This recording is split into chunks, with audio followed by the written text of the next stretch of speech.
February 1943, the hills of Tunisia. This was supposed to be the U.S. Army's first real test against the German Wehrmacht. Instead, it became a rout. Along dusty desert tracks, burning American tanks, M3 Stuarts, and brand-new M4 Shermans smoldered in the sand. Dazed soldiers streamed eastward, their units shattered, their officers missing. This wasn't a tactical withdrawal.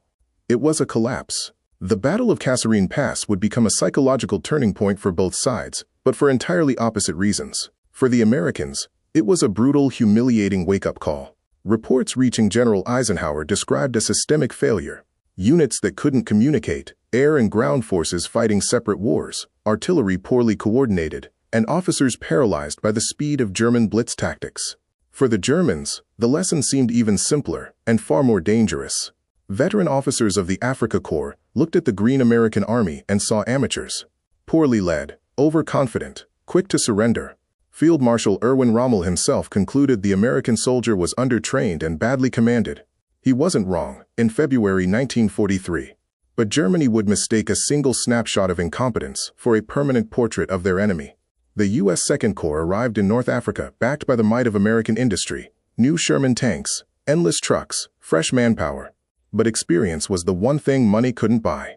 Their doctrine was peacetime theory, built on scripted maneuvers back home, not real combat.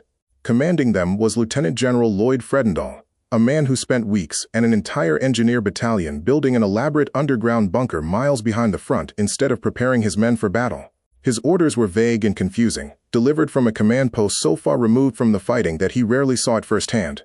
Across the line stood the veterans of the Afrika Korps, battle-hardened, resourceful, masters of fast-moving combined arms warfare. Their tanks, infantry, dive bombers, and deadly 88mm guns worked together like a single machine. Their commander, Rommel, led from the front, often flying ahead in a light aircraft to see the battlefield with his own eyes. To Rommel's men, the Americans looked like an army playing at war. Tidy camps, careless radio chatter, vehicles parked in neat rows built for the taking. It was a chance, they believed, to deliver a blow that could shatter American morale before it ever hardened. On February 14th, German Panzer Divisions struck the exposed American positions around Sidi Bouzid under cover of a sandstorm. Stuka dive bombers shredded communications before a single tank appeared. Then the panzers flowed around American strongpoints rather than through them, cutting units off and leaving them isolated. Fredendall, unable to form a clear picture from his distant bunker, ordered a counterattack. American tanks pursued what looked like a retreating enemy and drove straight into a hidden screen of German 88mm guns. In minutes, dozens of Shermans were destroyed.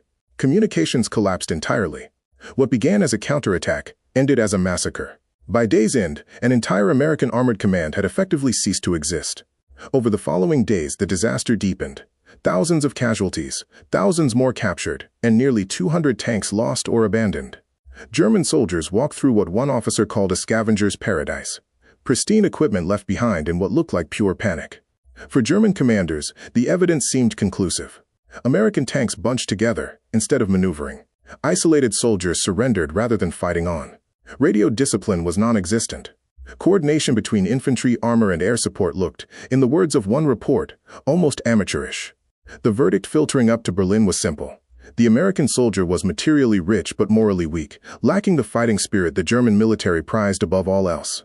It was a professional, detailed assessment, and it would prove catastrophically wrong in its central conclusion, because it treated a raw army's first battle as a permanent verdict rather than a starting point.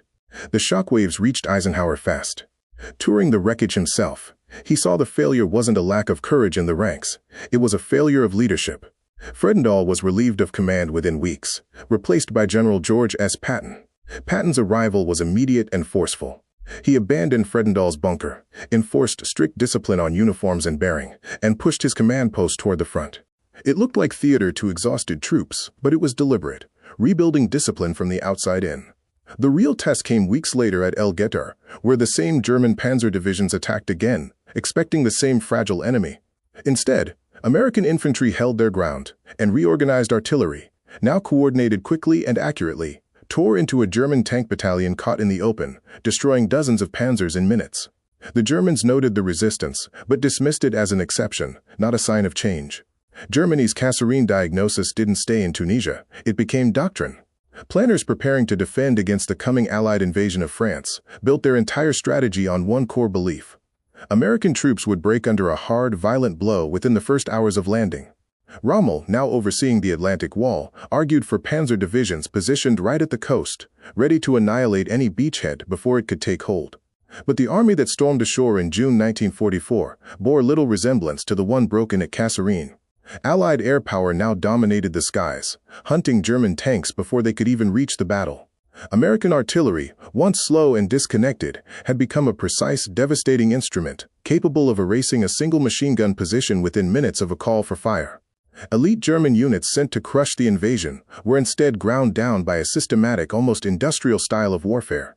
One celebrated Panzer Division, confident from its commander's memories of the Tunisian rout, was instead battered into ruin within weeks, its own leader reporting his men morally beaten, the very phrase Germany had once used to describe the Americans. The German military had correctly diagnosed every flaw exposed at Kasserine Pass and fatally misjudged what it meant. They assumed weakness was permanent. They mistook a raw army's growing pains for its true character. The Americans, meanwhile, treated the defeat as exactly what it was: a brutal but valuable audit of everything that needed fixing. Leadership was replaced.